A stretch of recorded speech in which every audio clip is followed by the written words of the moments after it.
Ladies and gentlemen, dear guests, dear colleagues, welcome to a better 2023 and welcome to the fourth MERICS China Forecast event today. My name is Mikko Otari, I'm the Executive Director of MERICS, and I look forward to hosting you today for the next 2 hours together with my colleagues. Let's be honest, 2023 is the year in which many China observers will be wrong and fail in predicting and anticipating the course of this important country. If there was one characteristic of this moment, it is a very peculiar mix of certainty, a more powerful, unified, loyal political leadership team around Xi Jinping staying in power for the foreseeable future, and uncertainty in terms of the policy trajectory, economic trends, and socioeconomic stability of China. A leadership under the strong hand of Xi Jinping that projects confidence and is returning to the global stage. And at the same time, we have this turbulent shift from zero COVID policy to zero, i.e. no COVID policy at all, and changes in the policy signals for the private sector, for foreign business and international relations that all deserve our attention, but should not distract us from broader general trends. Let me also share that in the past decades, at least at MERICS, we have rarely seen China under so much stress. You see it in data points, you see it on the streets, in hospitals, and you certainly see it on the faces of foreign partners in business and politics. It is really a very special moment. We look at quarterly data coming in just these days, not looking particularly well, pointing to a sustained downward pressure in the coming months. We look at demographic information, and we look at, obviously, Yang Hui, the 2 sessions, the meeting of the Chinese parliament, where formally the leadership team, or some of them, will be finally confirmed for the next era of Xi Jinping reign. In such a context, getting China has never been more important. At the same time, analysts need to be modest, and forecasting as we do it today can only be a platform really for informed discussions. We at MERICS provide integrated analytical perspectives on critical trends in and with China, and we play a platform role for the best possible conversations on that country. We're proud to do that together with you today, with our media partner Handelsblatt, and in coordination with a new network of European China research institutes, China Horizons, funded by the European Union, and with a fantastic set of speakers that I would like to introduce you now together with the agenda of this meeting. So we'll kick off with a live survey. This is not a meeting for you to sit back and relax. We will keep you on your toes and want to start with a few questions that are aligned with a survey whose results have been published today in Handelsblatt and will also be available on our website later. We will then have a fantastic keynote by Jörg Wuttke, the president of the EU Chamber of Commerce in China, who I will introduce in a minute. Have 2 panels on China's political and economic trajectory in 2023, see some results of the survey in addition to your views, and we can contrast and compare them, and then move on to the second panel, challenges and opportunities for European China policy in 2023. Panelists will be impressive and introduced later. We look forward to this event with you, and I would like to kick off now immediately with the live survey. For that, you need your hands, you need your computers, you need your mobile phones, and a little time and obviously brain power. So if you could use your browsers or mobile phones, as I've said, to go to this address, menti.com. Don't mind the code at this point, just go to the address. You can use the QR code here, and we'll be able to then respond to the first question that should appear on the screen. The address and the code will still be visible, so do not worry. And we can now move on to the first question to set the scenes for our conversations here today.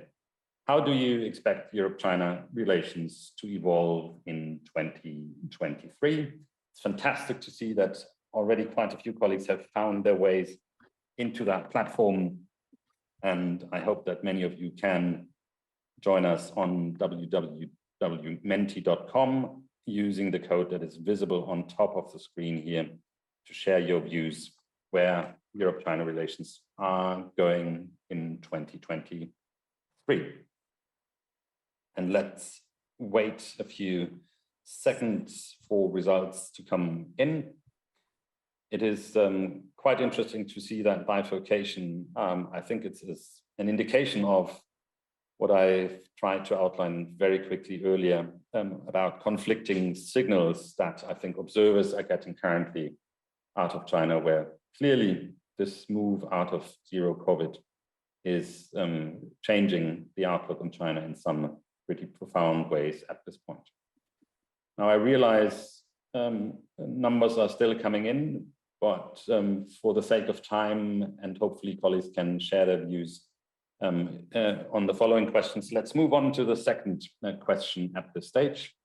How will China's position on the war in Ukraine develop in 2023? Clearly, this was the key development, at least for European stakeholders, in assessing the future relationship with China, both for business, but clearly in politics across capitals. And it will be important to understand whether there's any shift in that position as we move forward. And we currently see the majority of responses as staying the same, looking at a pro-Russian neutrality as has been framed, a minority looking at a decrease in support for Russia at this stage. I'm not 100% sure whether we can get the slide back that shows the results and the Mentimeter. Fantastic. And then I think we can also move on already to the third question that we wanted to ask you to set the scene for our conversation. And that gets deep into the territory that I'm quite sure that our keynote speaker today will enlighten us about. Where do you see China's economy heading in 2023 and beyond? And a mixed picture here. Economic crisis is not what most are predicting, a rebound, and stress rather on balance in terms of the responses that we are receiving here today.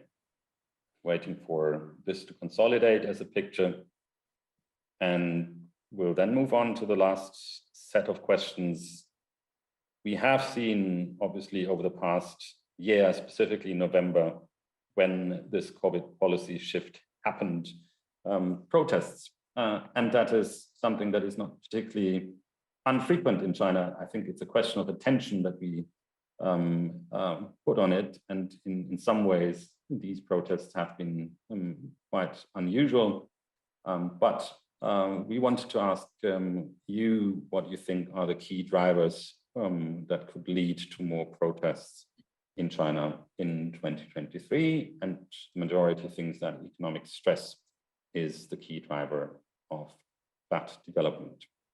With that, I think, and the results hopefully can be made available to participants also, I would like to thank you for your input, and we have a wonderful platform now to kick us off with the keynote speech by Jörg Wuttke, as I said, President of the European Chamber, EU Chamber of Commerce in China, Mr. China at the BASF at the same time. No one is better positioned to navigate this uncertain landscape and help us clarify the fog. You're currently on Europe tour, you're sitting next door in Berlin. You had important meetings over the past days in Brussels and in Berlin. Indeed, the context of your visit obviously is also the development of the German-China strategy, but it's also good to have you back in Europe after just too many months of being stuck in Beijing. So Jörg, it's fantastic to have you. We look forward to hearing from you about where you think China is heading at this important moment, both in terms of economic, political, and international developments. The floor is yours. We look forward to your input. Well, thank you very much, Miko. It's a great pleasure to do this. I mean, it's ironic to do this again online. I can see you on the screen and you're next door. I'm with MERICS right now in Berlin. I spent a very intensive week in Brussels, also meeting Maria It is wonderful to actually have a heart-to-heart and face-to-face meeting. I haven't been in Europe for 3 years, I hope that I can see many of you. So when you are stating that let's see how 2023 shapes up, I virtually really wish that you are coming over to see the country of your passion in order to actually witness the kind of changes we go through. For me, it's very hard to convey the messages of how we spent particular 2022. Again, for us, 2021 was extremely successful in China. Zero tolerance made all the difference. And then in 2022, China lost the plot. We had a miserable second half with lockdowns and challenges. I myself was not even able to leave Beijing for the entirety of the year. So in short, if you ask me, how's 2023 going to look like, it will be better for sure, because it can't get worse. In a way, I think this kind of December experience we went through when the wave was rolling through China, and all of a sudden we had 60, 70, 80% of our staff and employees being impacted, being positive within days, has really rattled the cage. But it also came with a sense of relief. All these kind of threats of lockdown, the endless testing, believe it or not, China spent $230 billion last year, the equivalent of the GDP of Iran on testing. And you can ask yourself, looking back, for what? So in a way, 2022 was miserable. 2023 will be better, and it depends where you look at. Of course, first quarter will be a gradual recovery. The data set will be shocking because the first quarter of 2022 was excellent, still a spillover from 2021. So the first quarter data set will be not good, but will camouflage in a way the gradual recovery that we see, in particular in the service sector. You can see the streets filling up, the box offices having more visitors. Of course, we all hope for the so-called revenge shopping, but that might be delayed because people are still shocked. People are weary about the second wave, are weary about spending money. They have, of course, been partly challenged by drastic experiences in the family. It might well be that 0.1% of those infected might have passed away. I know a lot of people personally that actually passed away. So statistics in China, of course, is camouflaging that. We have to see how the country responds to that. In companies, I guess we're back on track. We've never had a supply chain issue. Even if our factories were closed for about 7 days, we actually managed to put in another shift and we're back on track. We had no logistics nightmares like in April, May, and last year, where Shanghai was causing us a lot of problems, courtesy to the fact that also the economy was slow. So in a way, the absolute low demand on transportation has actually alleviated the kind of challenges we face. Equally, of course, on the energy system, if there's little demand for aluminum and steel and fertilizer and other areas, of course, you don't have as much a challenge on the grid as you would perceive. That might also change, so that we all of a sudden realize that the energy supply of China might be far more challenged than we think.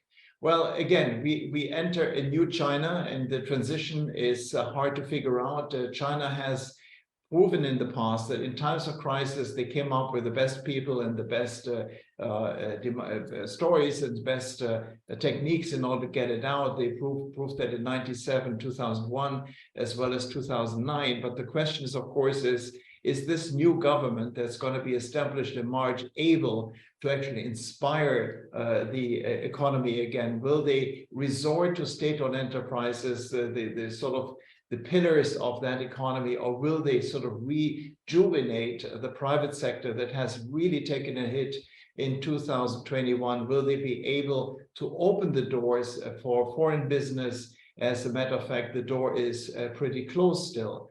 The door closed or half closed in a way is also again shown in our position paper, which I launched in September in Beijing. Again, 430 pages, unfortunately, 967 recommendations. We nearly get close to 1,000. But that has two messages. One is we simply don't give up on the Chinese ability to reform. We still believe that China can move. Otherwise, you wouldn't go through this 6-month enterprise in order to put this damn thing together. on the other hand, is just 967 cases too many that we are facing there. And it shows in the data set. Over the last years, the top 10 investors from Europe stood for 50%. Names change, of course, but primarily it's chemicals, machinery, and it is the car industry, of course. And that has gone, according to Rhodium, to 75–80%. So the big boys are there to stay. The big boys have the managements. They don't need the CEO to check where the money is being spent.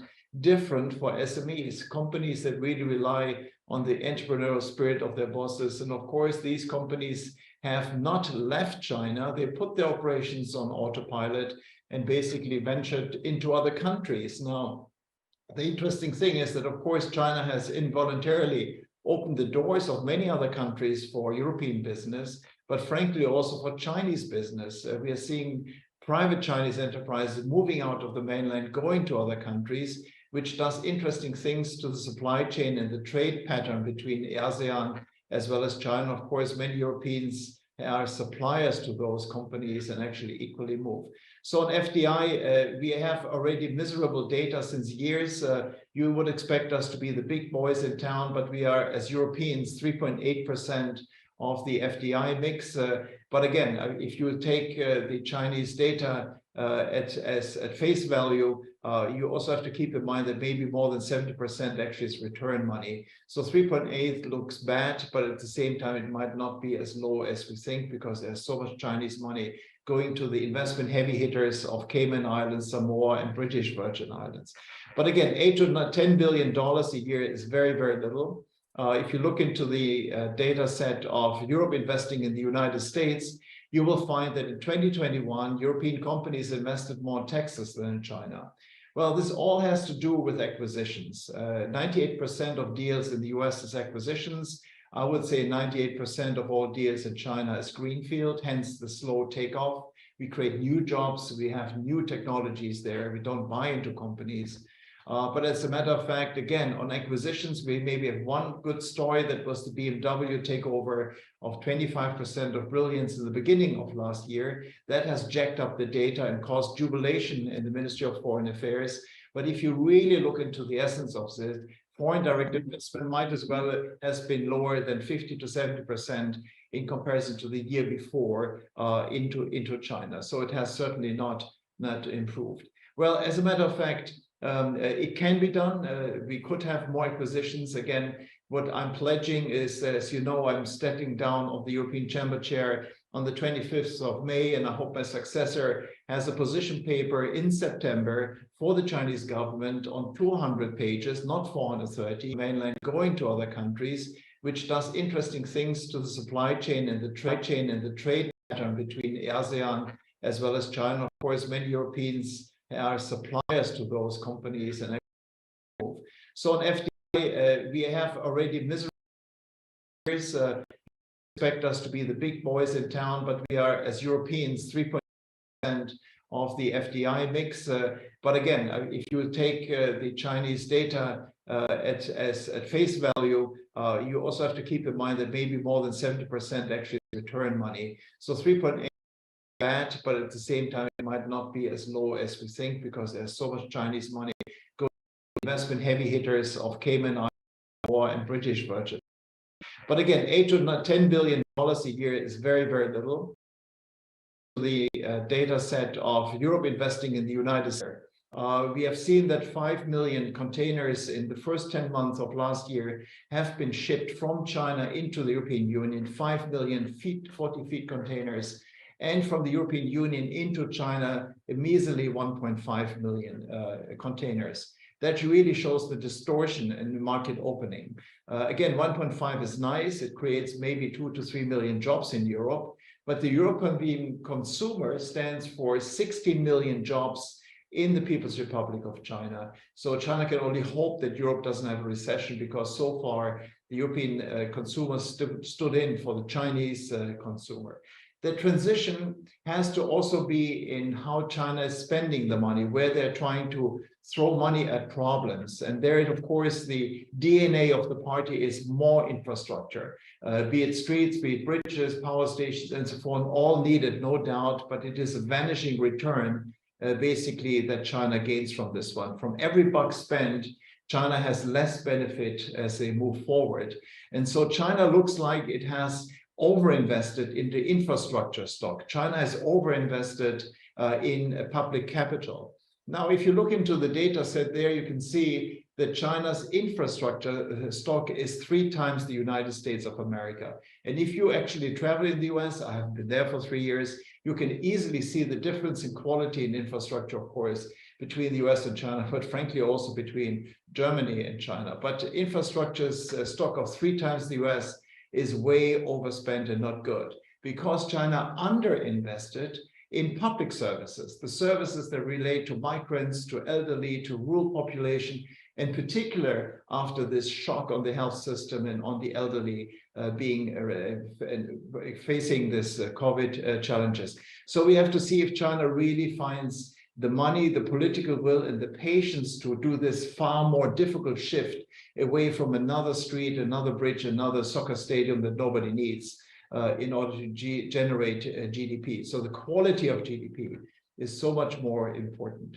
Well, let me finish by saying that, of course, the biggest risk is always, as von Pira was telling us many years ago, the former CEO of Siemens, the biggest risk in China business is not to be in China. Because even if China has a miserable GDP growth, it might in 2023 just grow 1 time Australia.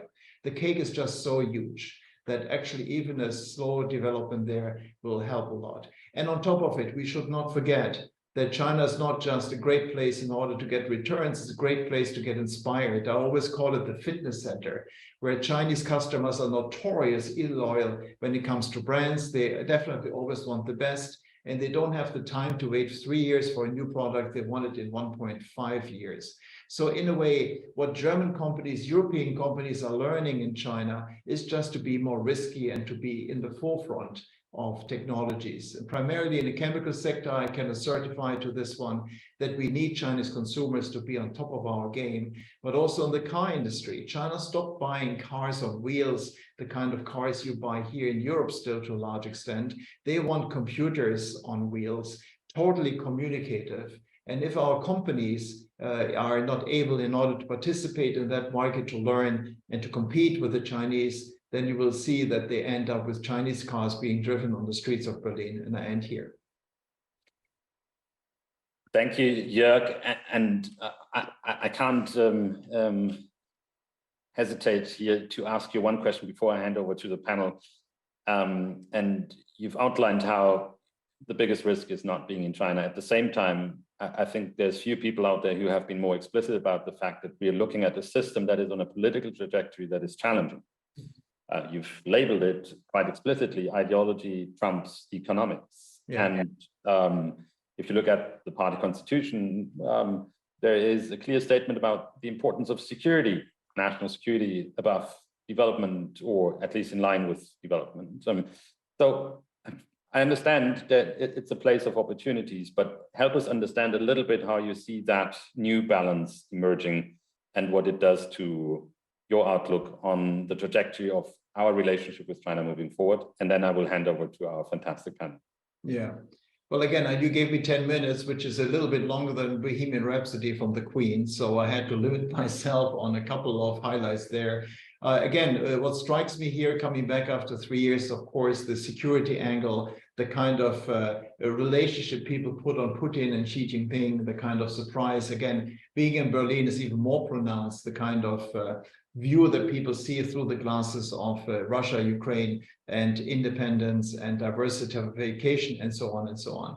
Well, first of all, I think it's a legitimate discussion. I think that we should learn from not having seen things coming in Ukraine. I think that we also have to see how we are as partners dealing with the United States. I think the discussion on China is primarily also here a discussion with the United States about how we move forward. But of course, the other one is the kind of what are the real dangers. And again, coming back to my first statement is, I think it is really worthwhile now, particularly after March, when the new government is placed, come and see China. I think virtually nearly all of you will be in areas where you haven't been in the mainland for 3 years. You have to, seeing is believing, you have to witness the changes, the sense of crisis that goes through this country. So I see that China's been extrapolated here, that China's a juggernaut rolling over all the countries seen as the threat. I'm a big fan of the European Commission paper on partner and competitor and rival. I think that goes down the right way. And again, I find it very difficult to relate to the discussion of Ukraine and Taiwan, because if there is a blockade on Taiwan, it has global ramifications, not just on European companies being in the mainland, possibly being forced to put up everything and walk out as we did in Russia, but primarily also if there's an invasion of Taiwan. To me, this is a global collapse in our story. Globalization will vertically come to an end. I think this is far more serious, and I really ask people not to just to consider to have backup plans in case for your China operations if there is an invasion, so God forbid, but at the same time, just basically get the message across. This would be the end of globalization as we know it. And I'm trying to convey this message in Beijing to the interlocutors in order to show them the magnitude. It is not a repeat of Russia invasion in Ukraine. It has far more consequences for the rest of Asia, for the globalization story. So in a way, I try to actually convey these messages that also you're dealing with a China which is having so many headwinds, that is shrinking in population, aging, that has a fiscal extreme stressed story, particularly on the localities. China's trees are not growing all the way in the sky. And that maybe also is an indicator that before we conclude here in Berlin, the China strategy was worth in order to come and see for yourself how this country is doing. Thank you, Jörg. And this is a fantastic bridge for Claudia, my colleague, head of communications and publication at MERICS, to take over with a fantastic panel. And I look forward to listening to what comes now. Thank you, Claudia, over to you. Thank you, Mikko, and also very warm welcome from me to all of you in the audience. I'm really looking forward to this first panel today. We have chosen a title that is quite challenging to pronounce for Germans, but I'll try my best. It's titled Xi 3 in 2023. So in the next 40 minutes, we will talk about China's economic and political trajectory and the domestic challenges the government of Xi Jinping is faced with in this year of the rabbit that will actually kick off on Sunday. Brief remark, we will discuss for 30 minutes on the panel, and then we have 10 minutes to take questions from the audience on board. So you are very welcome to post your questions in the chat, and we will pick some for discussion in a while. Yeah, but let's move on. Briefly introducing you again to the gist of our panel here. Last year in October, China's party leader was confirmed for a third term in office.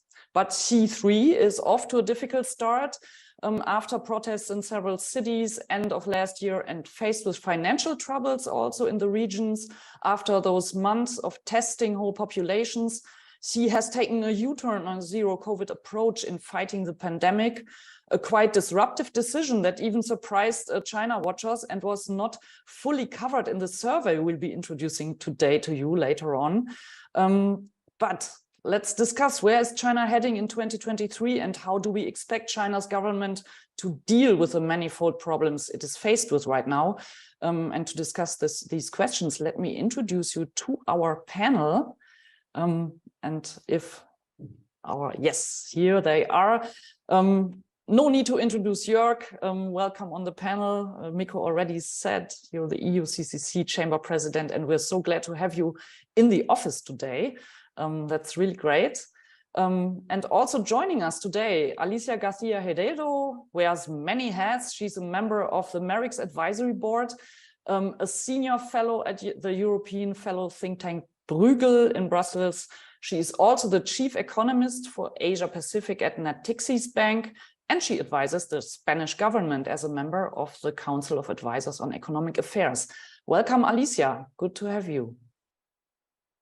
And last but not least, Charlie Parton, former British diplomat and also a senior fellow at MERICS. He spent 22 years of his diplomatic career working in or on China, Hong Kong and Taiwan. In his final posting, he was a first counselor at the EU delegation in Beijing. And in his research, he focuses very much on Chinese domestic politics and internal developments. And he has also published interesting, super interesting, and I can only recommend reading it, articles on the Communist Party of China on our website. So thank you all for joining, and let me maybe kick it off with Alicia. Alicia, given your expertise, my question is economy related. China has just posted its second slowest economic growth in more than 4 decades. GDP growth is officially down to 3%, below the target of 5.5 that was once put out last March. However, Chinese Vice Premier Liu He in Davos, he gave a special address. He was really optimistic, saying China's economy is highly likely to reach a normal growth rate in 2023. So not much time for him to fulfill this promise, or his country. In the MERICS forecast, actually, we asked participants to rank the challenges that are there for China's economy. Zero COVID ranked first, after the geopolitical environment, risks of global recession, and China's real estate sector. Also, decreasing access to Western technology and science cooperation was considered a significant risk. Since you are watching China's economy closely, what is your take? Is Liu He right in saying that recovery is only a heartbeat away, or would you be less optimistic? Thanks very much for the invite. It's a pleasure to be with you all in this very interesting forecasting exercise. So there you go. I need to forecast, and my bet is on 5.5 growth for China. Is Liu He right? Well, I would say it's not hard to be right, because we've learned we European, but also American, and any economy that has been in lockdown, that is quite easy to grow after lockdown. So in a nutshell, I would say that these are low-hanging fruits. If you reduce mobility restrictions, you're bound to grow. We won't see much of that in the first quarter, though, because of the reasons Gert mentioned. I mean, we're in the midst of it, yeah? Some people may be able to move around, but they just don't want to do so because it's just too risky. And therefore, we already see in basically daily data for January. I'm going to forget about December, which is terrible. Exports fell 10%. I mean, nothing went right, and we know that already. But January so far, we are starting to see some positive data, which is related to domestic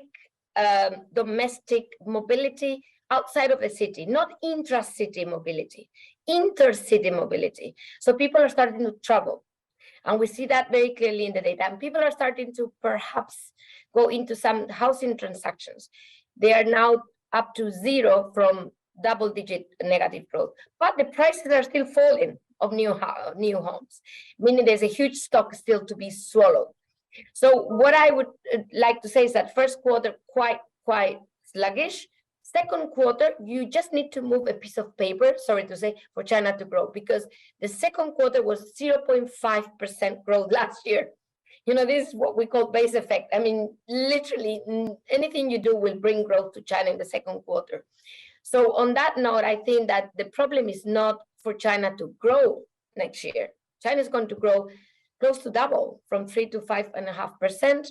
And I think this is a rather reasonable, not exaggerated growth forecast.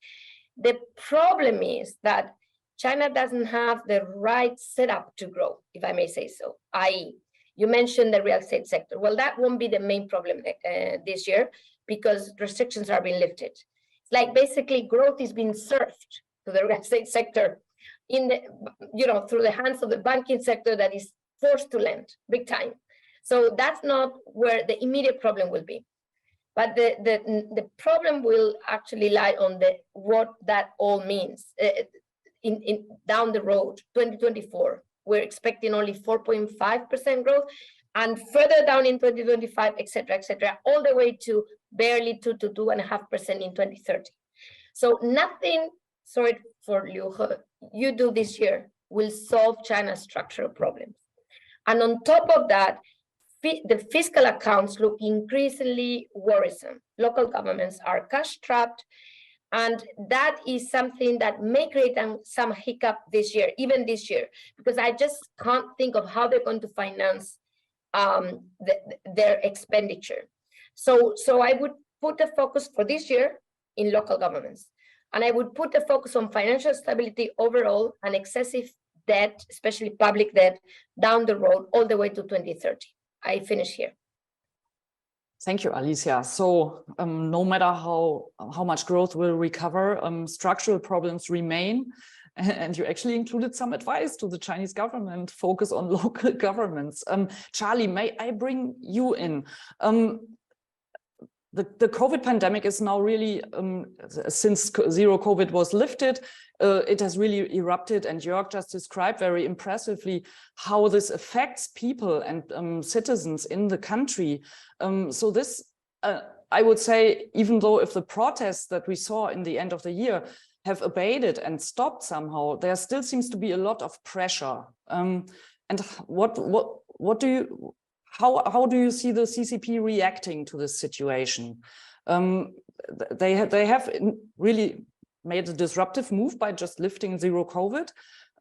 Now they are faced with this pandemic that can easily get out of hands when you look at the situation in hospitals. How does the party deal with the situation so far? And to your mind, what will it prioritize going forward? Well, all good questions, and thank you for inviting me to answer them. I mean, as Jörg says, it was a very good performance to start with, and it's been a very bad one. And I think the thing that has surprised everybody was the lack of planning behind it. That the lack of too few vaccinations, the lack of drugs being gotten ready, and ICU beds. You can make as many beds as you like, but you've got to train the staff actually to operate them properly.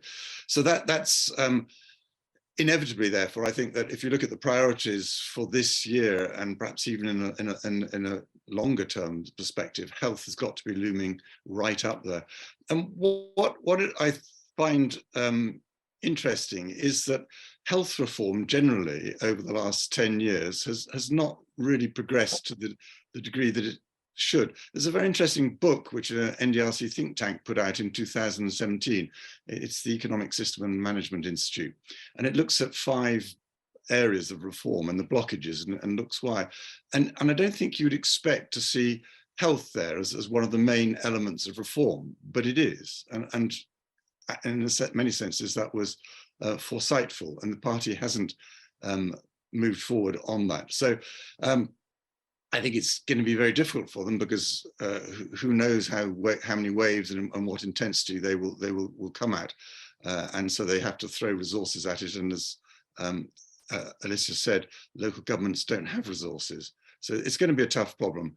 But looking sort of further ahead at this year and the coming years, this, of course, is the 10th anniversary of the third plenum, where all these, I can never remember exactly how many 360 reforms or whatever were produced. And I think it's a good time to stand back and say, well, how far have they moved from what was described at the time by Xi Jinping as an unbalanced, uncoordinated, and unsustainable model, economic and social model? I think the answer is not nearly as far as perhaps as they might have wished, we might have expected. So, looking forward, what are the themes for this year and the future? I don't think it will surprise anyone. Quite apart from obviously health, it will be employment, because it always is, and it's really important for stability as well. And here, I think it would be interesting to explore perhaps this problem with private sector, which is in many ways structural, because it produces much of the tax and the employment and the innovation, etc. But if you're a good Leninist, you really can't afford to allow the economic levers to fall into the hands of the private sector, because with wealth comes political power. There's some phrase, no idea where it comes from, no taxation without representation. And so they have this dilemma. So I think employment's going to be a really big one. And of course, science and technology and innovation, which got its own section in the Party Congress report.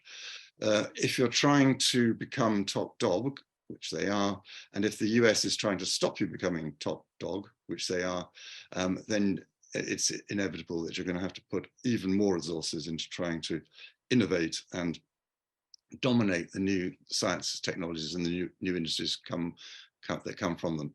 So I think we've got an interesting year, and I'm looking forward to the plenum in October, November, because I'm presuming, and Georg can always correct me if I'm wrong, but it will be on economic and social matters and reform, which in my view hasn't progressed very fast. And again, we perhaps mistook that because everybody looks at the third plenum in 2013 and we all say the market will be given the decisive role in the allocation of resources, but we don't then see the comma and the state will refine its role. And that's the important bit. Thank you, Charlie. So still a lot of state control on the economy to be expected. Maybe I can bring in Jörg again at this point. Liu He, in his speech in Davos, Jörg also said that we must open up wider and make it work better. We oppose unilateralism and protectionism. So giving indications of that China might change its approach to globalization or to working together with foreign companies. And you yourself said China needs to open the door to foreign business and walk the talk.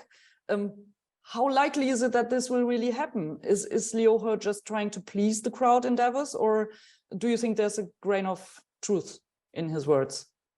Well, Liu He is the best person in order to please the crowd. First of all, we're all fans of him. Ever since 2030 report came out about 10 years ago, together with the World Bank. But again, this able but poor chap has not been given a lot of leeway, even despite his great connections with the president, in order to do more that actually, I guess, he wanted to know. So in a way, he's outgoing vice premier. So in a way, maybe also the messaging just indicates the problem that China has, that at this stage, the government, meaning the state council, is not really represented on the Politburo anymore. So the big table boys actually are not showing up in Davos, and it would have been great to have an incoming Politburo member relaying the message. Again, we're big fans of Vice Premier Liu He. I'm not sure he maintains an office, whatever, but again, promises have been coming up our way all the time, and we just want to have real facts, hence go from 967 to 400 to 500 recommendations next year.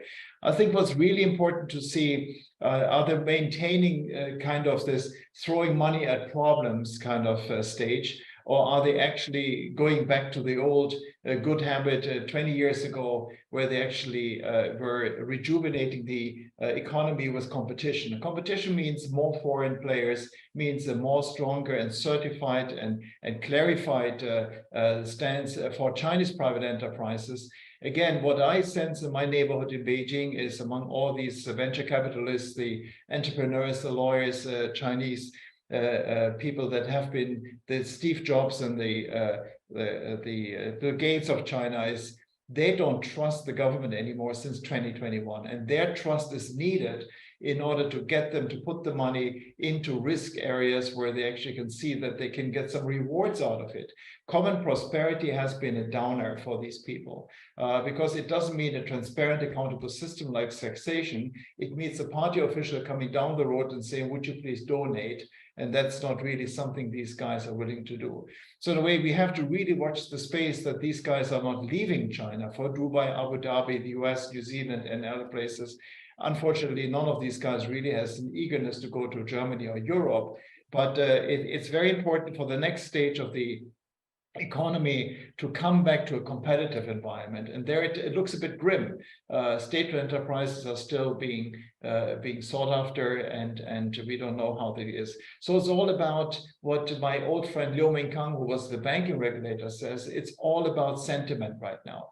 Do you get the sentiment right? Is it going to be stifling by coming up with ideological phrases? Or is it going to be inspirational that you actually tell the guys, you know, it's now in a deep valley, but we can manage basically the spirit of 1997 and 2009. And it's all about sentiment. And sentiment, of course, is being challenged, as Charlie and Alicia put it, by reality, unemployment, fiscal distress in localities, and so forth.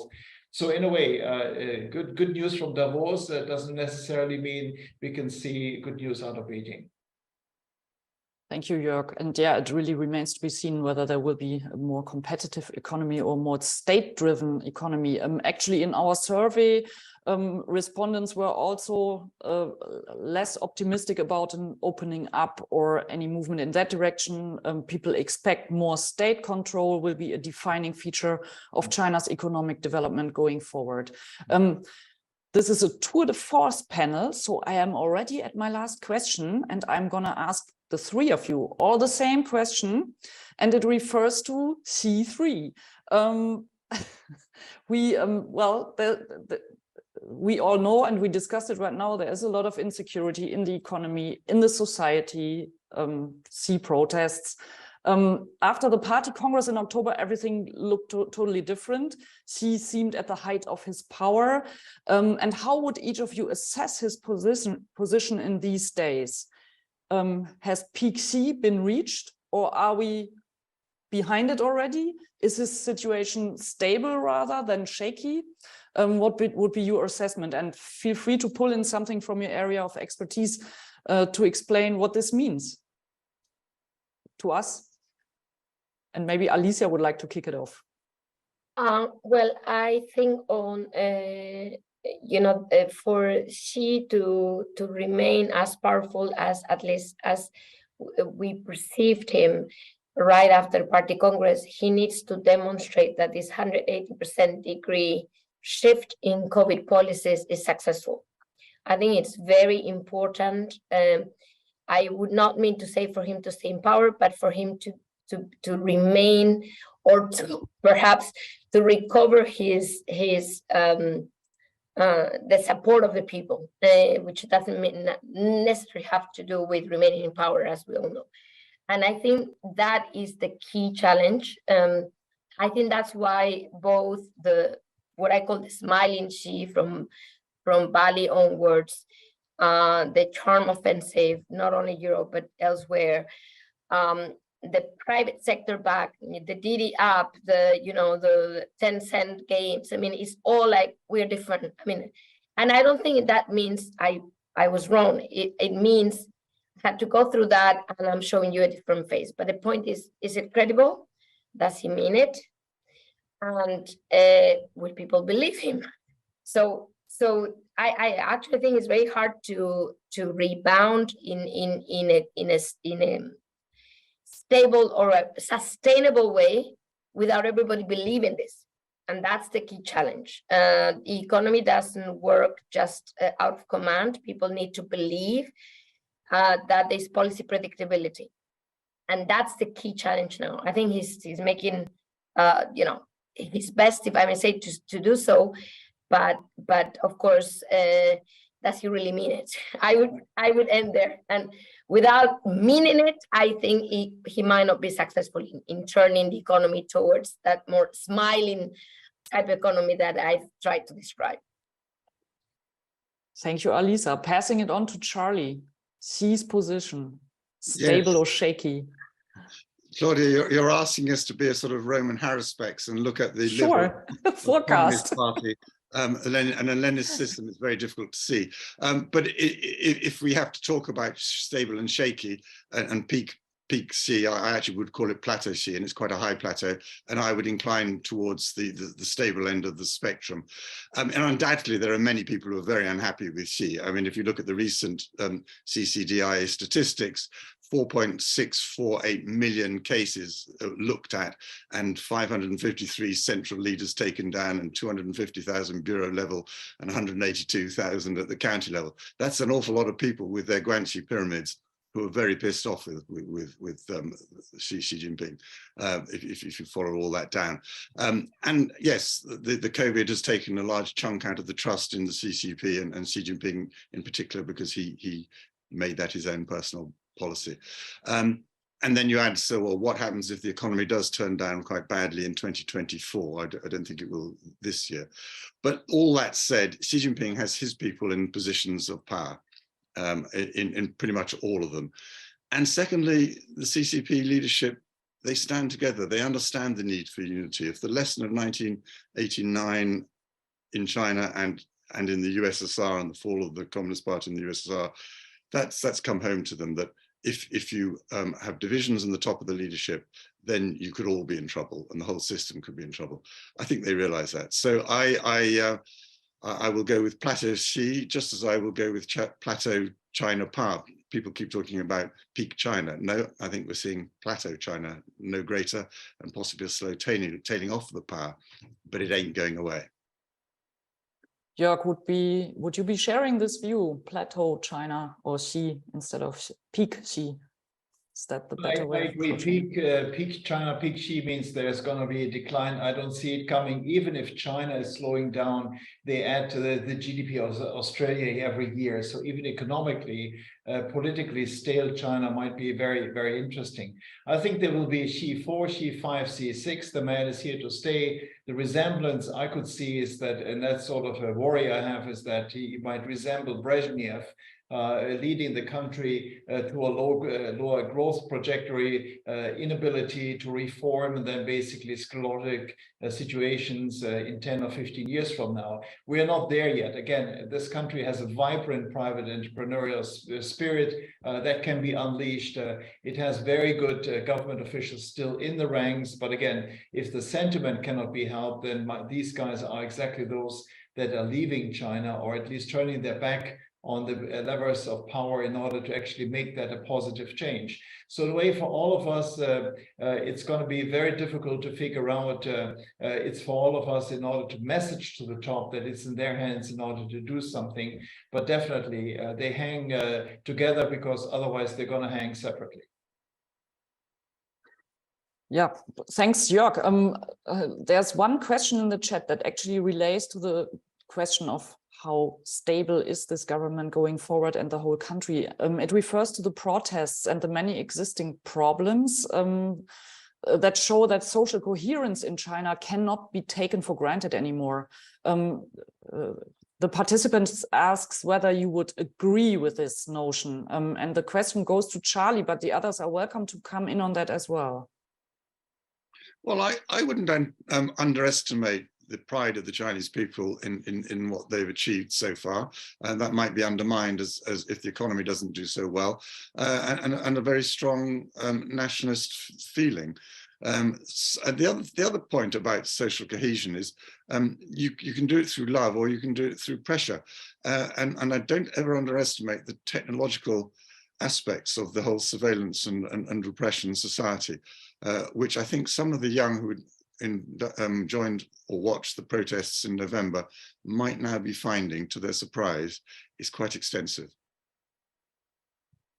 Thank you, Charlie. Let me add an observation from Beijing. As a matter of fact, also Xi Jinping and his people look at the stresses in the system, the cohesion, which is now leading in a wide gap between rich and poor. The man generally cares about the poor people. And I mean, the whole crackdown on gaming, the whole crackdown on was in order to maintain social mobility, because the school system in China rewards those people that have tutors on the side, and poor people cannot afford that.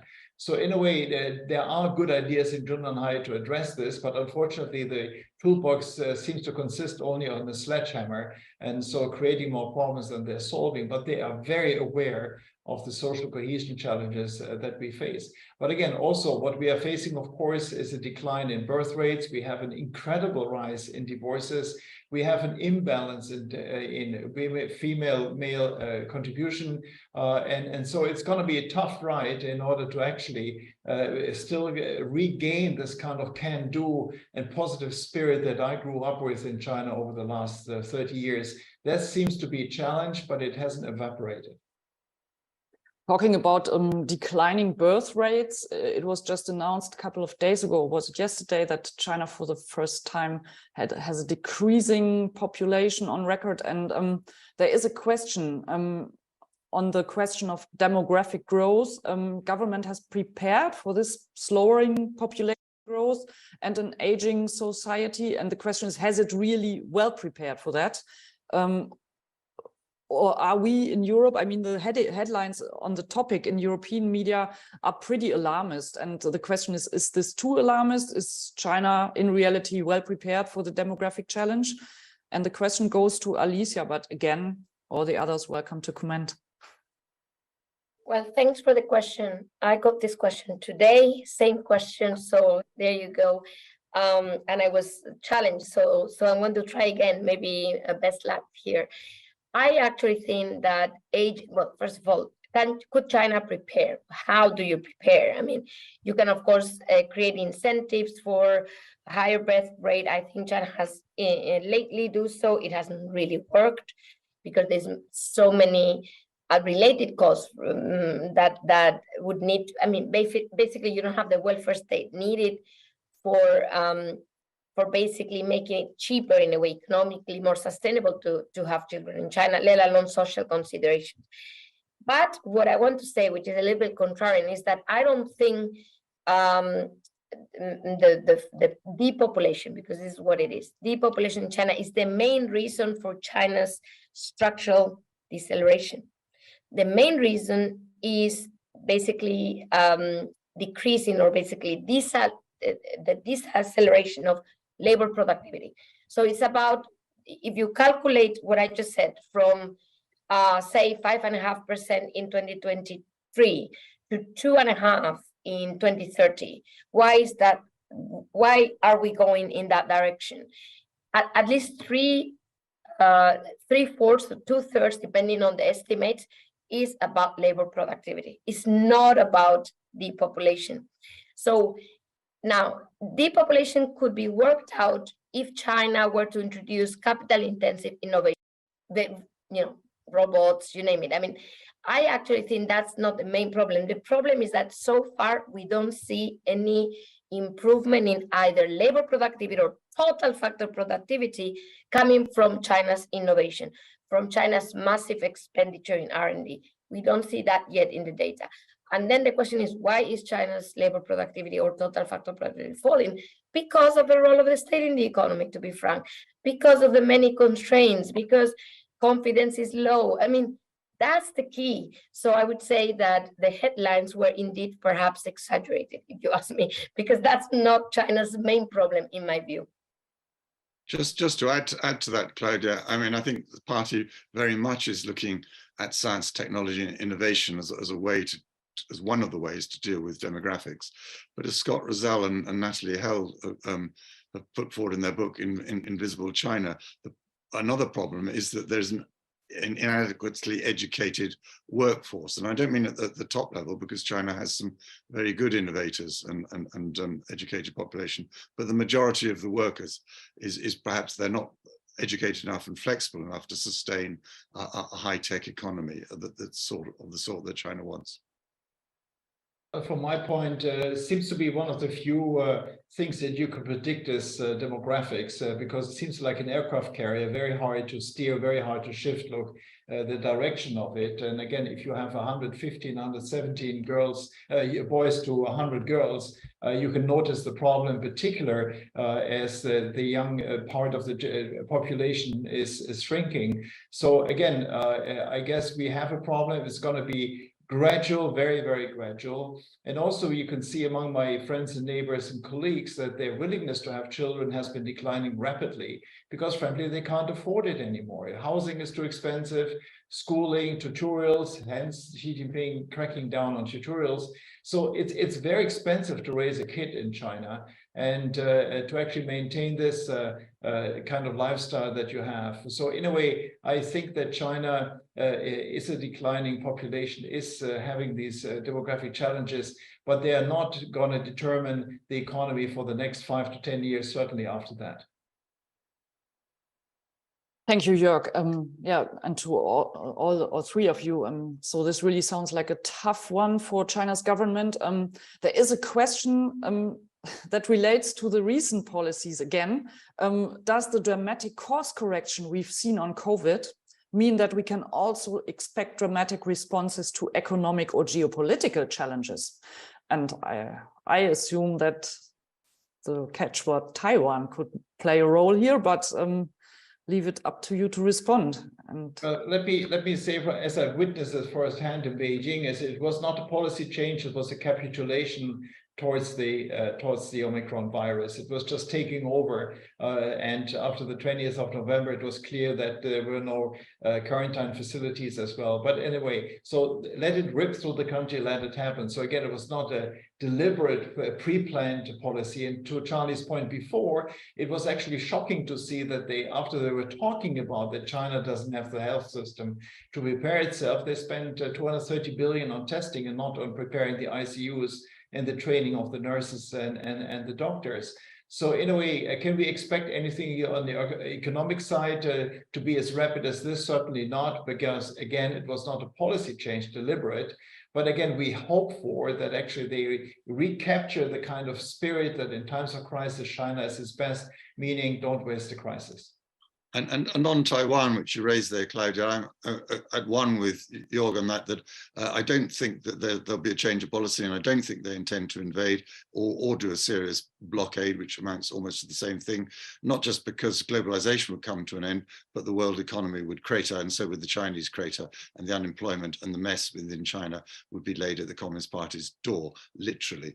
And they can see that as well as I can. But that said, I think we're going to see a lot tough measures against Taiwan, both against Taiwan and possibly against other countries and companies. And I think a fear of a lot of people is that there would be an unfortunate incident. It's come pretty close with planes and ships getting near each other. Chaff being let off in front of Canadian and Australian airplanes right in front of them is highly dangerous. What happens if one of those goes down? And are the mechanisms in place to quieten that incident down very quickly before it gets out of control? That's what I worry about in the Taiwan context. Just a word on that. I actually think that we can't forget that the political situation in Taiwan is also changing. And we have had local elections that, frankly, I'm sure have been seen very positively by China. They don't determine, obviously, presidential elections, but they bring a warning signal that there may be a change in government, which is much more, at least somewhat more positive on a different type of China relations, and certainly that helps. So I think there's a little bit of a wait and see situation here because of Taiwan politics at the moment. But that said, Alicia, the support for unification, and I use the word unification and not reunification deliberately, continues to go down. And I think in the last poll was something like 6.5% of the population in Taiwan. That won't change whichever political party is in power. Then just to respond very quickly, you are absolutely right, but I think the concept of reunification, the concept of status quo is, evolves even in Taiwan. So I would argue that, bear in mind that we had GDP data for Taiwan today. Taiwan is in recession. That's what I mean. I mean, it was nice and, and it was a happy 2020, 2021, semiconductors, you name it. Taiwan is in recession today. So the readings of things can vary as we speak, not to the point of loving reunification, but to the point of kind of being more flexible on ideas that might be status quo, but with not such an opposing view to China as we have had in Taiwan in the last few years. So True, maybe, but just as Ukraine is in recession, it's still defending its territory. guys, let's not get there. Taiwan certainly deserves a panel on its own, not today. What I take away from this brief round is you do not expect any disruptive geopolitical changes pursued by the Chinese government. Let me pose one last question to Jörg in this round, and then we can move on to the second part. It comes from the chat, and I have to get to it now. Referring to the situation of European companies on the ground in China, and I take this question also as a kind of step into the second panel we'll have later. Do European companies heavily invested in China face extra risks because of the new tougher EU or German policy towards the country? And there's a second question also similar vein. What is the impact of the new German China strategy on German business in China? Maybe Jörg, you find a way to get a sort of wrap-up answer for both. The second one, the question is easy. I have no clue because it's not out yet, and they have a draft circulating. I'm sure this is going to be redrafted many times. So we don't know how the strategy is going to look like. I hope it's going to be along the lines of partner, competitor, and rival. But on the other question, definitely, European business is not challenged in the sense that they are at the make or break point. They are definitely facing more homework. They have to do more stuff in the headquarters to explain why they're in China. They have to do more nitty-gritty work with auditing, looking into supply chains and so forth. China used to be the kind of wonderful story. We are more in China, hence our share price goes up. And now you have to do far more explanations because China has also been challenged by the capital markets. But again, if you do it well, you actually gain on both fronts. And that's what some companies are showcasing and proving. And I can only appeal to the Chinese government to actually help these success stories to maintain, because seeing is believing. If you see your competitor is succeeding, you might enter as well. And that's the challenge we are facing right now. So I guess it's not a challenge in the political sense, it's a challenge of actually getting your organizations right and ready in order to cope with all these new legal requirements. So requirements on the ground more a challenge than EU or German policies. We are already over time. Let me wrap this up at this point. So we've seen China is on a precarious path in many ways. Experts on the panel, Alicia Garcia Heredo, Charlie Parton, and Jörg Wuttke, thank you very much for your insights and for boldly answering the questions. And I thank you all in the audience also for listening to our 40-minute tour de force on China domestic politics. And we will now introduce you to some of the results of our MERICS China Forecast that we did among almost 880 China watchers, both professionals and wider public. And the questions will be introduced by my colleague Roderick Kefferpütz, not only the questions, also the answers. So Roderick, and I'm so excited to hear what you have to tell us. Roderick is an analyst in our international relations team. And I'm just handing over the floor to him right now. And thank you all again for listening in for the first part. Have fun with the rest. Thank you very much, Claudia. I have the pleasure to share with you some of the key findings of this year's MERICS China Forecast. In this fourth edition, we, Claudia mentioned, surveyed the views of 151 China experts and 729 members of the wider public, which were all coming from over 50 countries in the world. We conducted this survey between mid-November and mid-December, and we looked at both China's domestic developments and the development of China's foreign relations. The survey results are, of course, all available on our website, but as a little scene setter for our next panel, let me share with you some of the key insights, particularly with regards to China's relationship with Russia and China's relationship with the EU.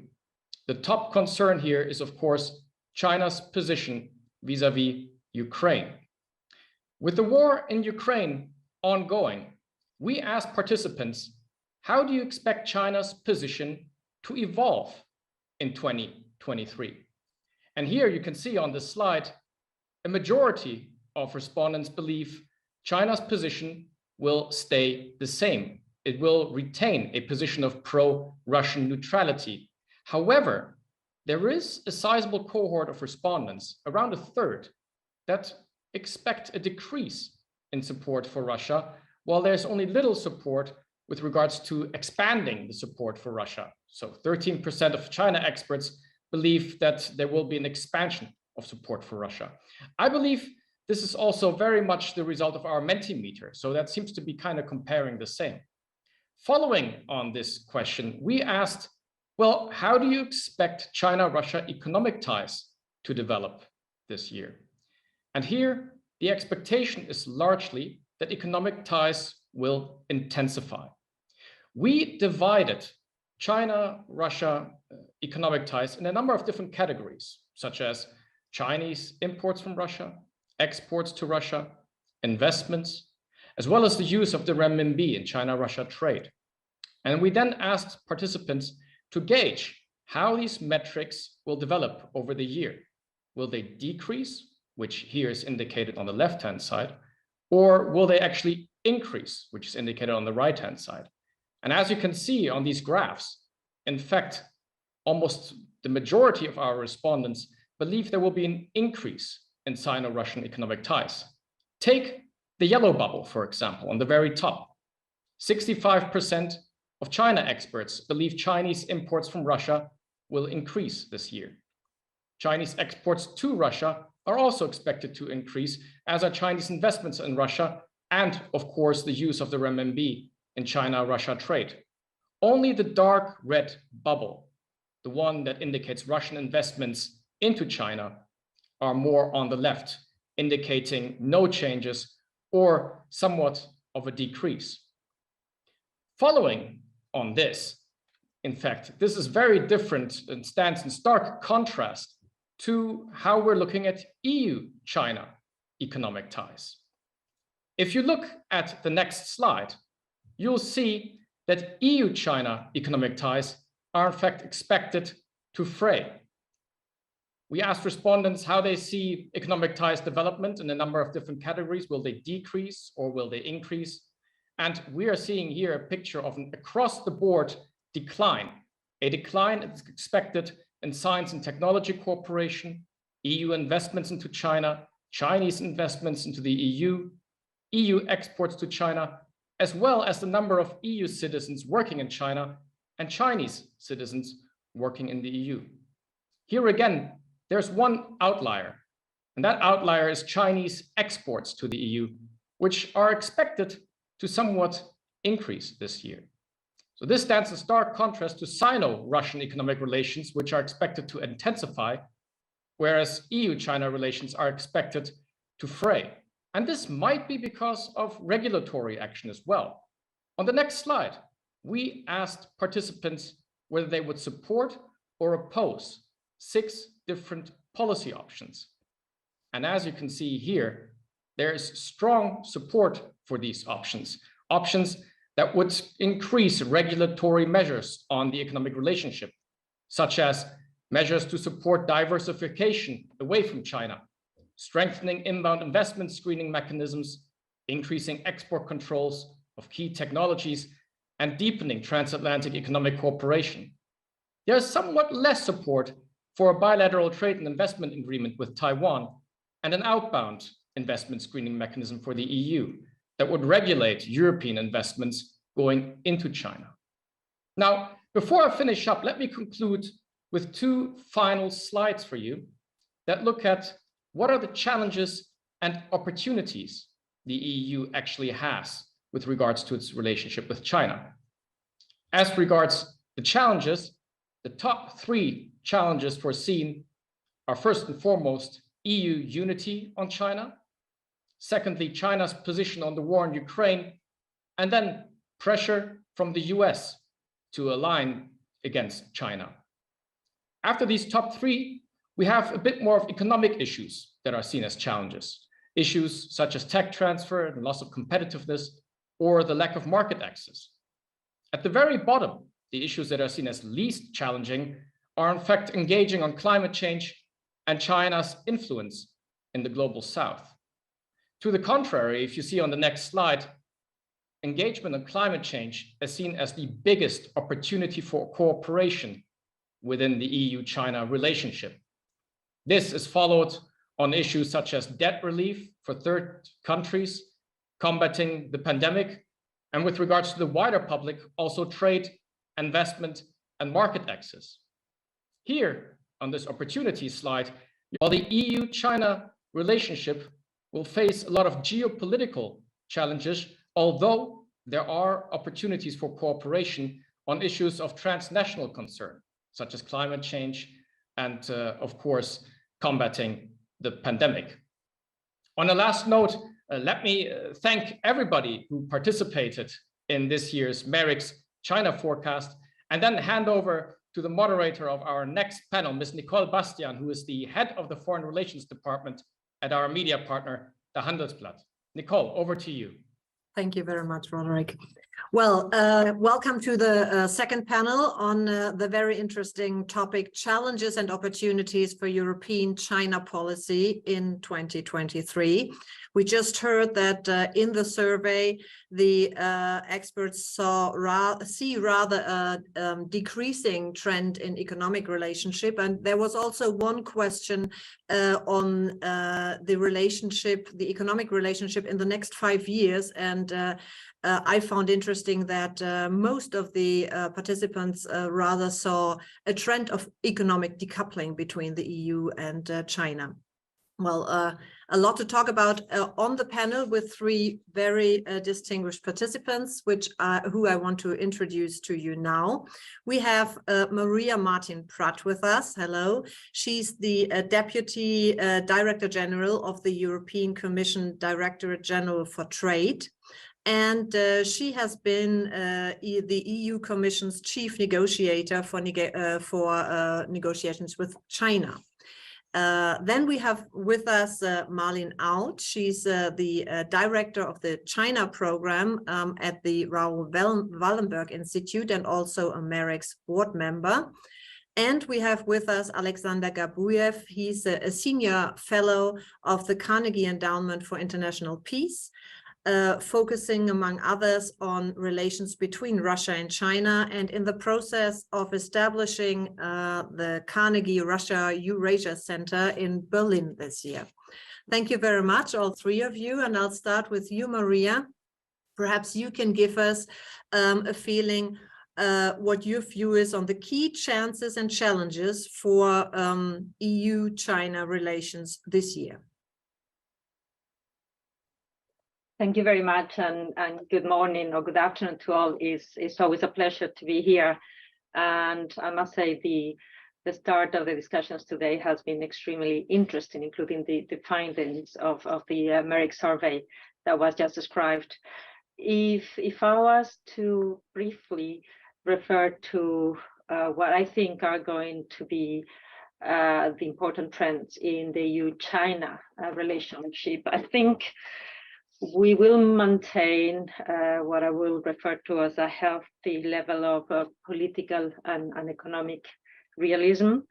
And the relation will continue to be a very important one in terms of our economy, our trade and investment. We need to protect our economic interests, and also we need to build a more balanced relationship between China and the European Union. And we also need to continue engagement on matters where we believe we have common responsibilities because of global challenges that need to be addressed, starting from the reform of the multilateral system. Also as regards other areas from debt relief to addressing problems in terms of, for instance, food supply. Now, this relationship, like last year, will continue to take place against a backdrop of high geopolitical tensions. First of all, the Ukraine.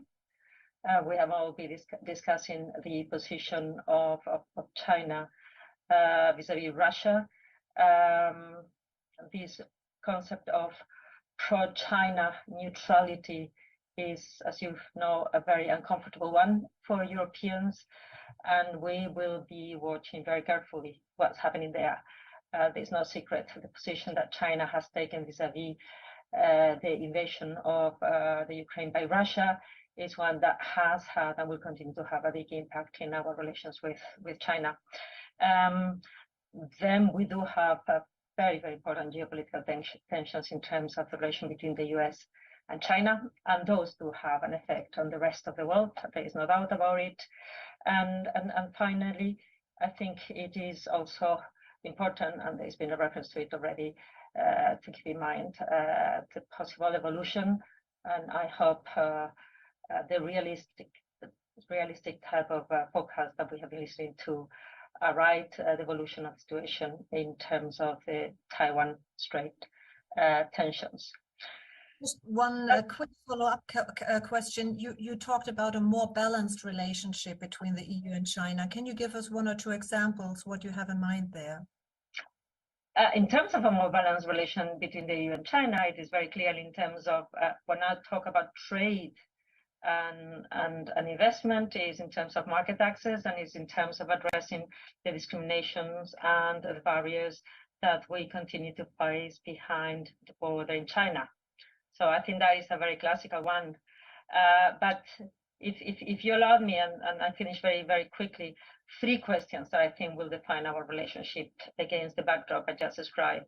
The first one relates clearly to critical dependencies. We are in the course of assessing carefully where we have critical dependencies from China that could be a risk for our security.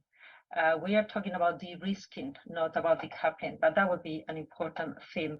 Another important theme will be critical technologies. Again, we have been dealing with this issue from the angle of security, but there will be a continuation of discussions also because sometimes the concept of security is not that easy a concept to define.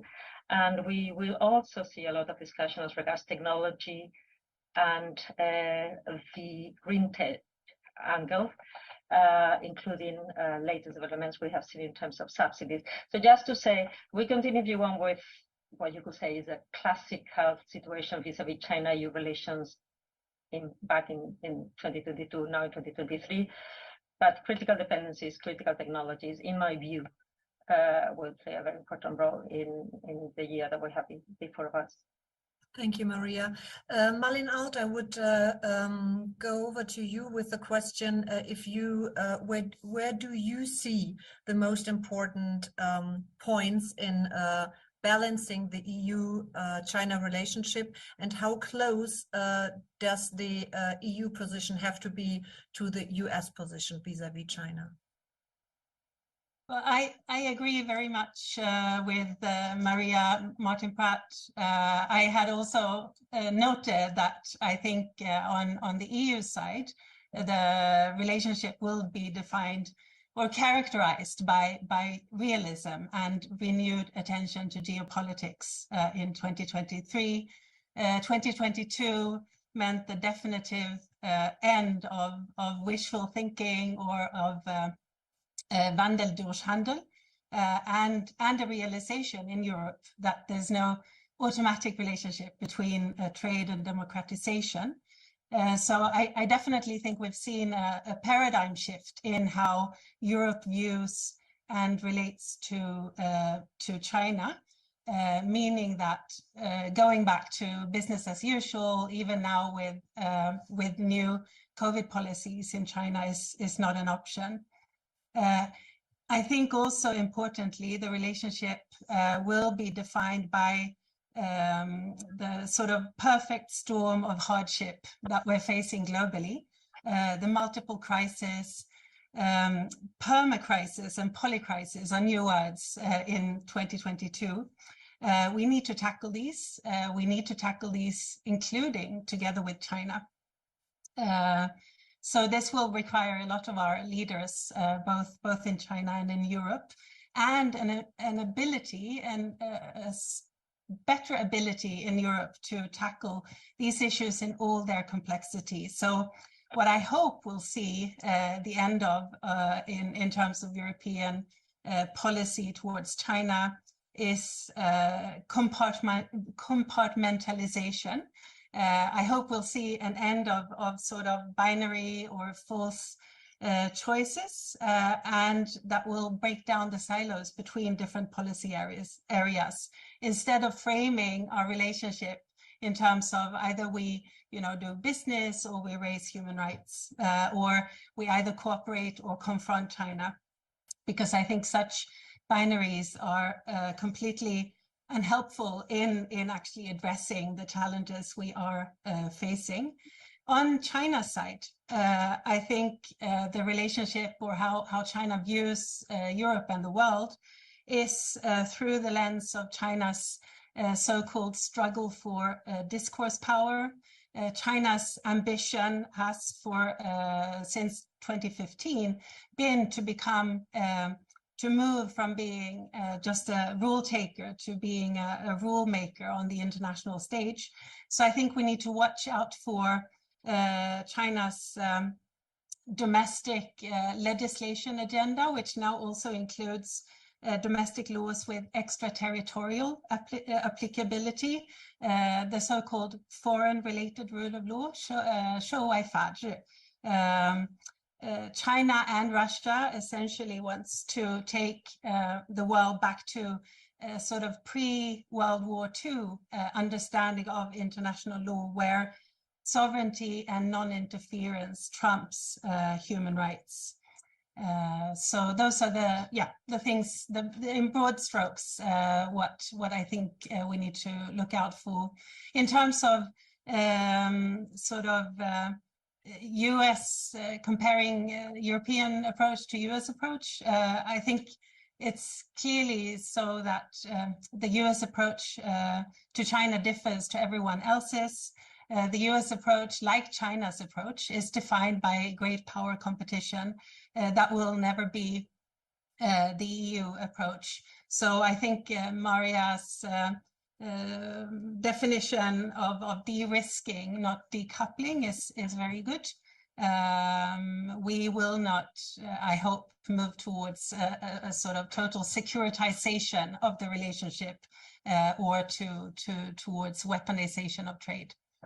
Thank you. Thank you.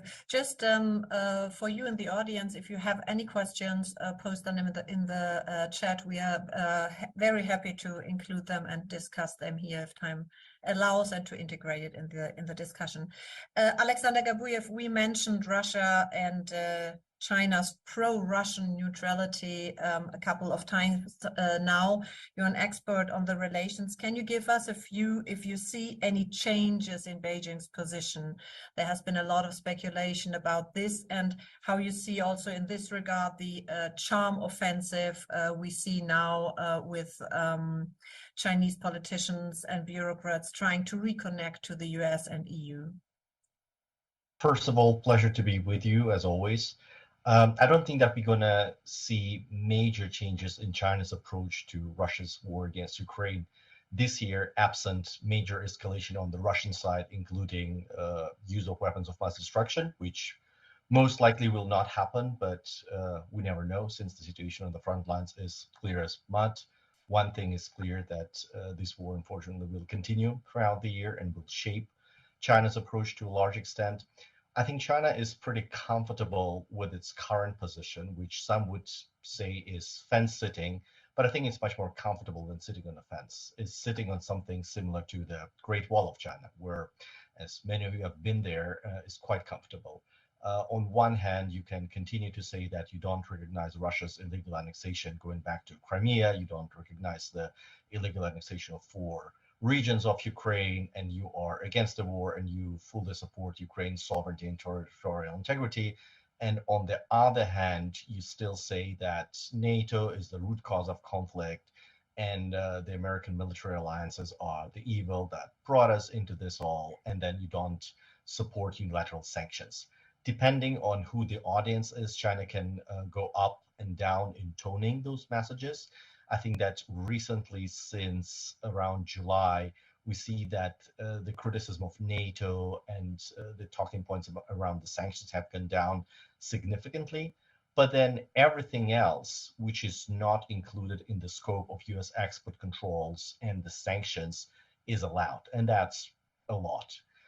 So I think that China will religiously follow the rule of not violating the US sanctions. We need to see designation this year if OFAC goes after some actors in China, but I think that by and large Chinese actors abide by the letter of the sanction, but everything else is legit.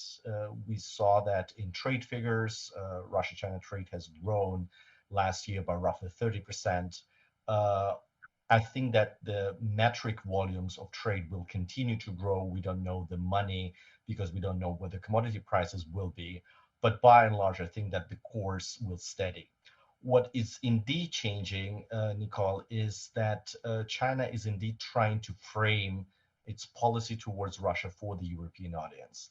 It sees an opening that the team Biden is in its last year of active governance before the election season is in town, and then both parties are swamped in more political and rhetorical exercise than they usually are. Obviously, Team Biden wants to have a very strong transatlantic policy towards China. That would include reverse CFIUS, so a review of strategic tech-related investment going into China. They want to see export controls, and they want to see many measures taken in parallel between the major European economies and the United States. China wants to prevent that, and here the charm offensive that we've seen since G20 summit is very much there. For Europeans, that includes a Russia angle. And when Chinese diplomats are saying that they actually don't support Russia, or there is a way that China can put more pressure on Vladimir Putin to stop the most disruptive aspects of his behavior in Ukraine, to prevent the worst outcome, to prevent escalation, and then Europe just needs to be a little bit more accommodating on China in order to make this happen. I think that's the narrative that China pitches. Some global media are picking up, surprisingly, but it remains to be seen how much there is buying into this narrative by the European policymakers. Final point, obviously, as many previous speakers have said, the European attitude towards China is not entirely geopolitical, it's not entirely the great power competition lens. There is a lot of pragmatic interest to beef up the commercial ties, be it Germany, be it France, be it Italy. And the politicians need to sell this engagement with Beijing. So pretending that they buy into the Chinese narrative about Russia or blindly buying into this, I think we'll see some examples in 2023 as well. Okay, thank you. There was kind of a follow-up questions from the audience referring to the recent comments by China's foreign minister, who said in a call with Russia's foreign minister that China might degrade the no-limit friendship to a non-alliance, non-confrontation of any third country stance. That would include the perspective you mentioned, framing for an international or European audience? I don't think that it's degrading or China will abandon the no limits partnership.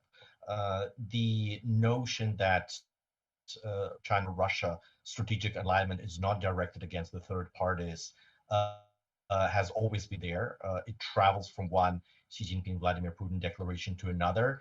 And here again is a brilliant example of how China cherry picks. Qin Gang knows very clearly that there is a lot of attention put on the readouts of his calls with Lavrov or with any Russian interlocutors. And China is very careful in framing the readouts that they don't alienate the Western audience. We don't necessarily know what's been said in an actual conversation. Okay. Thank you. Come back to you later. Maria, there has been one question that I'd like to go through some specific policies towards China, perhaps, and we can talk about that. There has been one question: what is the future of the comprehensive agreement on investment? Is it dead, or is there any chance it will be revived? I think you do never proclaim trade or investment agreements are dead or alive, but I think it's very far away from the center of our China policy at the moment. So whether you want to declare dead, whether you want to put it in a freezer, it's your choice and your rhetoric. There is an outcome that is there. There are not the political or larger circumstances that will make us think that this will be part of our China policy for this year. If we're talking about another policy set, it would be the investment screening review. The investment screening has had impacts on Chinese investment into the European Union. Perhaps you can give us a perspective or a feeling for the review process and which points are particularly in focus there. It is started. I mean, as you know, the system has been in place now for a couple of years, I think, and we have communicated about it, including with a report. Our assessment as to the functioning of the mechanism is a very positive one, in particular when you think about the fact that we're talking about screening of investments that may pose risks related to national security. So we are in an area that has traditionally been in the realm of the member states. So getting member states as we have to work together and to have the type of cooperation, sharing of information and discussion that they have had and they continue to have, has been, in our view, an extremely positive development. We have committed, including within the regulation, to review its functioning in the course of this year. So we will be aiming at communicating and having a report by the end of this year. Are there ideas that are being considered in terms of improvements of the system? Yes, and there are some very obvious ones, including the fact that we do not have all member states yet with a system that does screen foreign direct investment into Europe. The scope of application, the thresholds for evaluation are different. So there are a number of important issues, including maybe as well the role of the Commission in the whole process that could be reviewed. So that is work in process. And then perhaps a third policy measure that would be restrictions on exports of technology. The US has put them in place last year. They have a severe impact, economic impact on the Chinese economy and Chinese companies. And there is this discussion, should the EU follow path there? What is your view on that?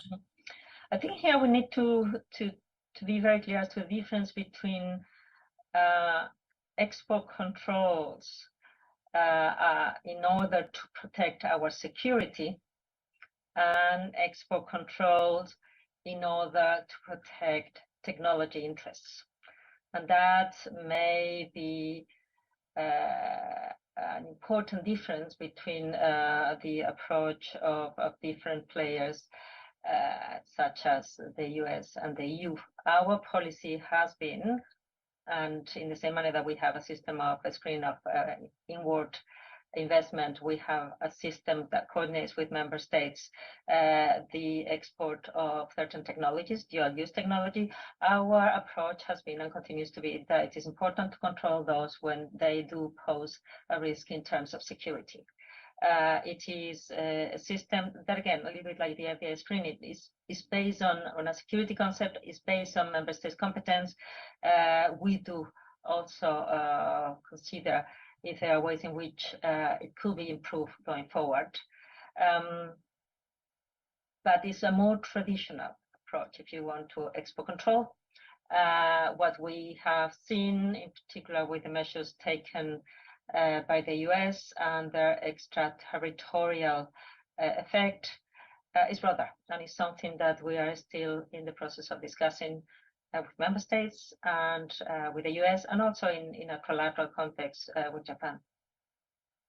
Thank you.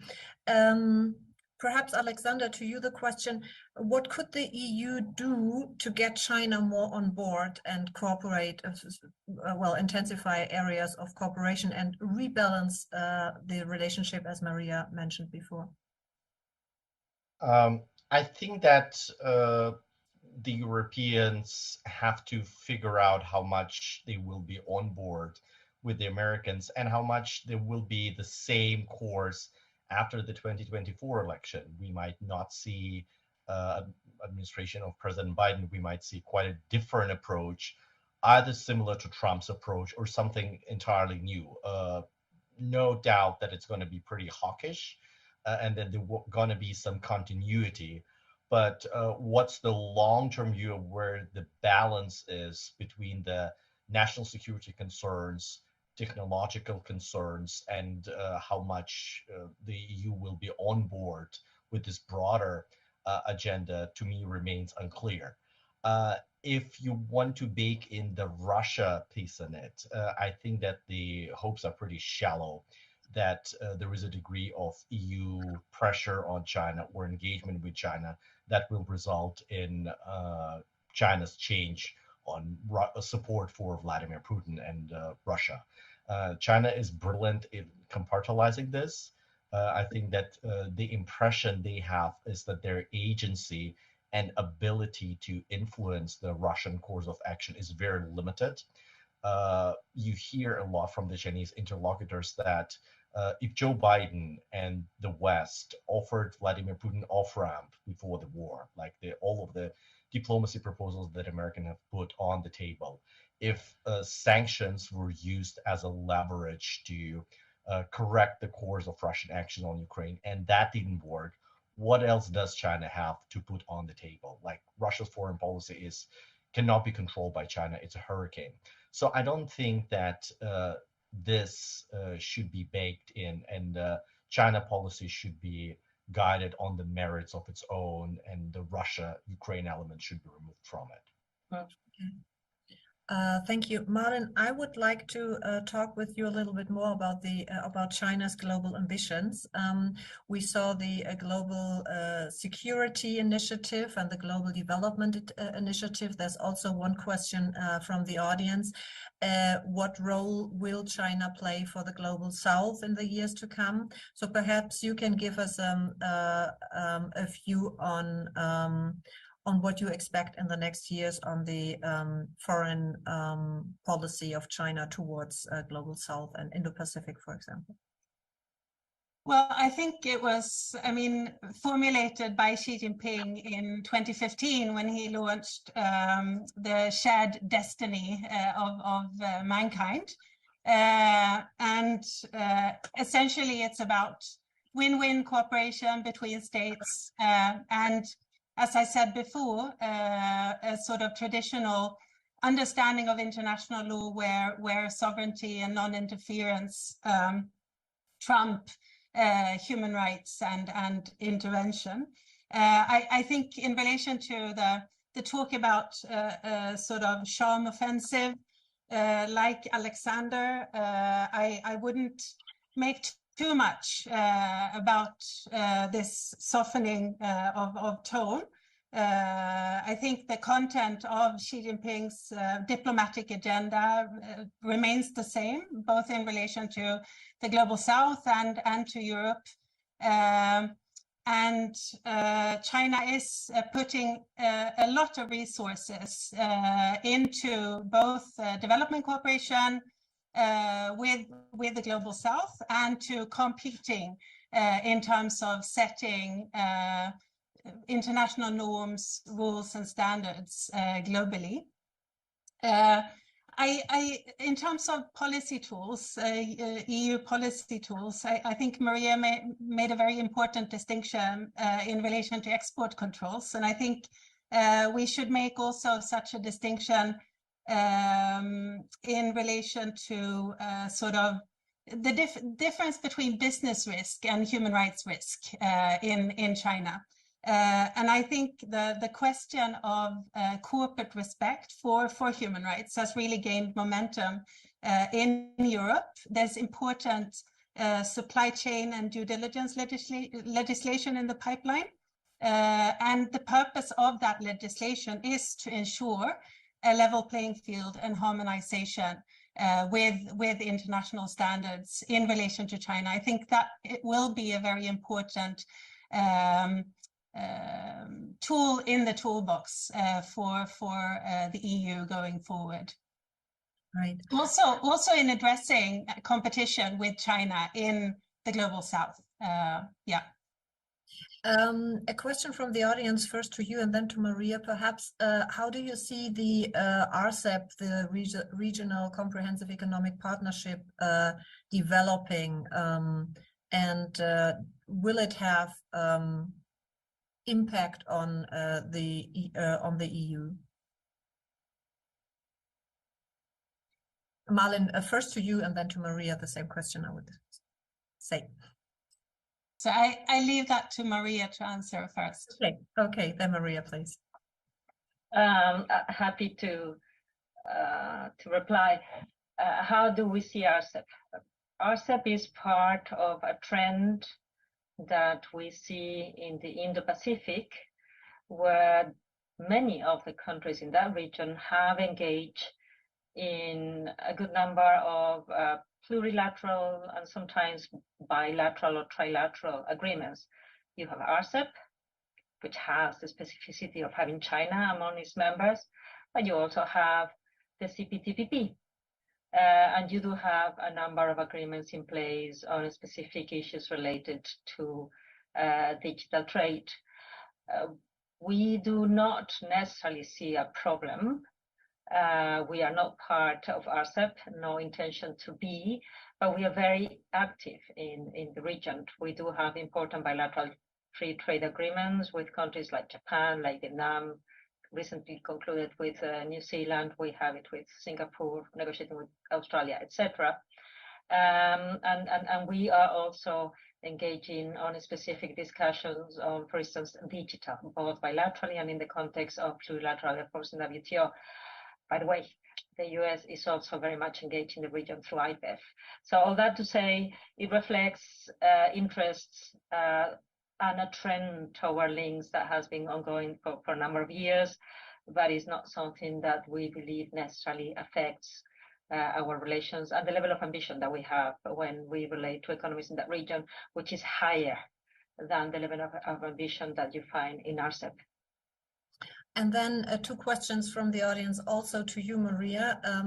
One is if you see any chance of an anti-coercion instrument in the EU being developed and being effective this year?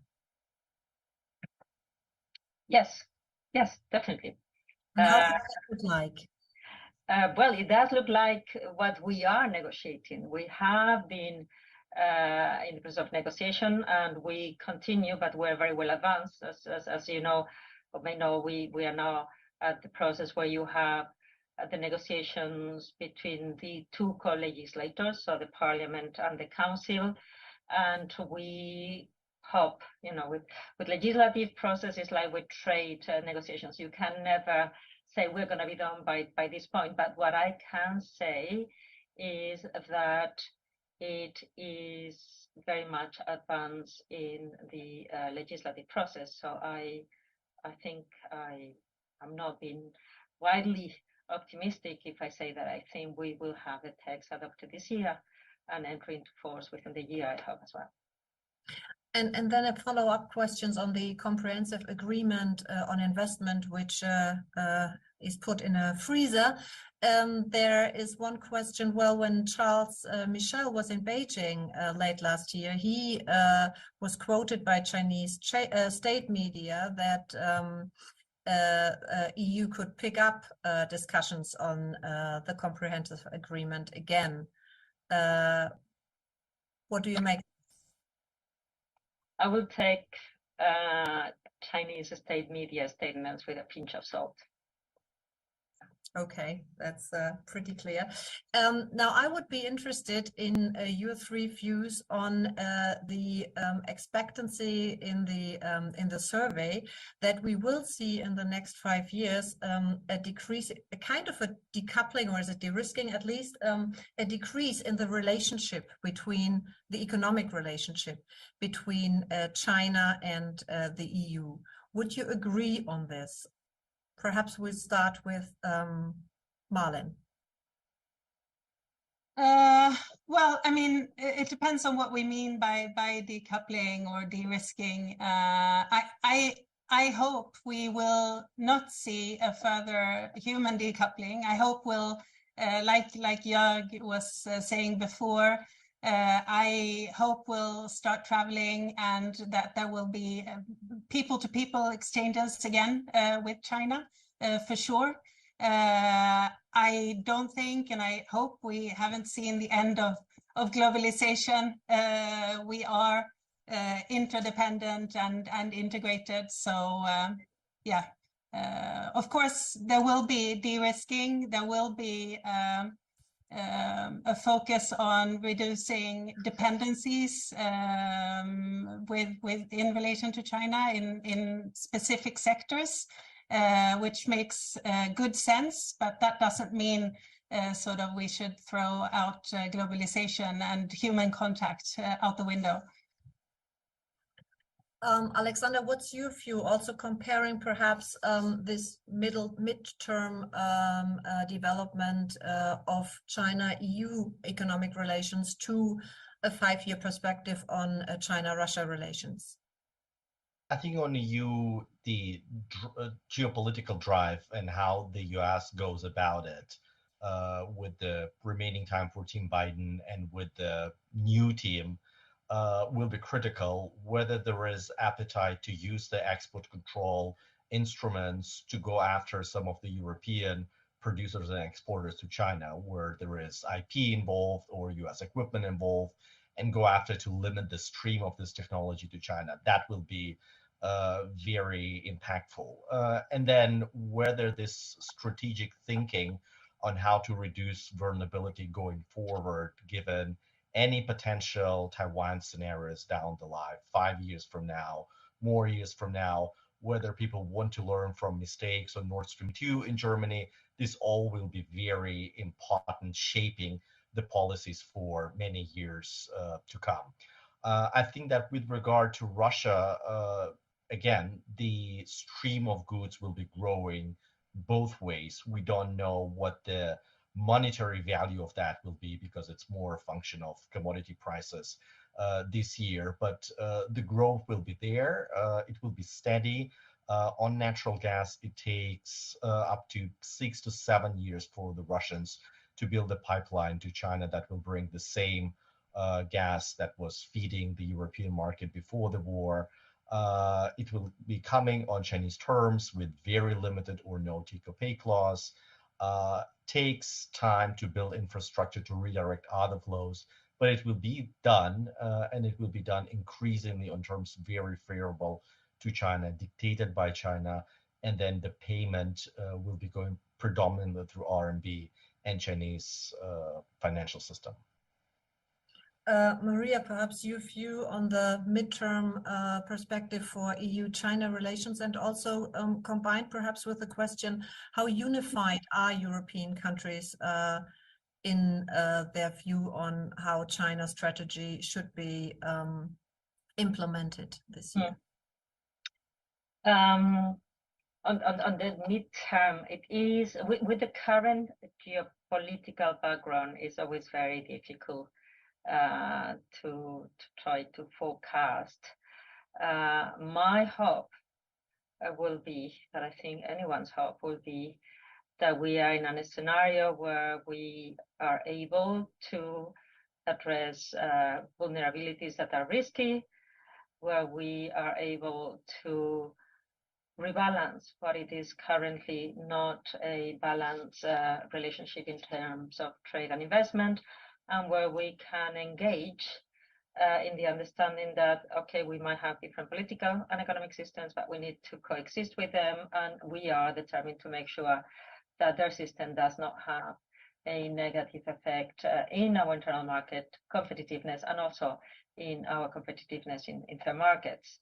But this is all in itself very difficult, and as I say, the geopolitical context makes it a little bit more unpredictable. The unified view of the member states. I think the member states have maintained a clear support of the China policy as we already defined it back in 2019, and they have also understood that those different elements that we have defined in terms of cooperation, competition, and systemic rivalry may need sometimes to get a greater emphasis in one respect or the other, depending on what's happening. So in that respect, I don't think we have member states that have a non-realistic understanding as to what situation vis-a-vis our China policy is. Then you have but this happens in all policies, you have different member states in terms of the economic size, in terms of the geopolitical history, in terms of the geographical location. All these always plays a role, but so far, and I think the general trend is towards one where I think hopefully we maintain the solidarity or the unified view of member states as to our China policy. Thank you.